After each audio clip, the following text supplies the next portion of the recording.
কেউ একজন পরীক্ষা দিতে যাচ্ছে, এই মুহূর্তে কেউ একজন যদি এসে বলে ব্রেক আ লেগ, এখন যদি আমি না জানি ব্রেক আ লেগ, তাহলে আমি কি স্বাভাবিকভাবে রিয়েক্ট করবো, হ্যাঁ আমি পরীক্ষা দিতে যাচ্ছি, এখন আমাকে পা ভেঙে দিতে বলতেছে।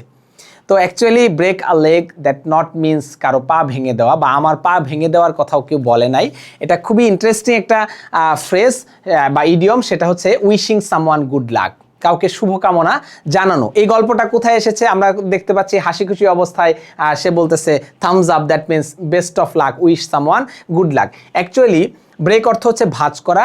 যখন থিয়েটারে বা নাটক বা নাট্যমঞ্চে যখন অভিনেতারা হাঁটু ভাঁজ করে অভিনন্দন বা শুভকামনা জানান, তো এটা একটা কালচার বা রিচুয়াল যে থিয়েটারের মঞ্চে হাঁটু ভাঁজ করে তারা হচ্ছে নীল ডাউন কাইন্ড অফ হাঁটু ভাঁজ করে পা ভেঙে বলতে অবশ্যই মানে ব্রেক না, ভাঙা না, পা ভাঁজ করে তারা হচ্ছে কাউকে অভিনন্দন অভিবাদন বা শুভকামনা জানান, or wish someone good lakh.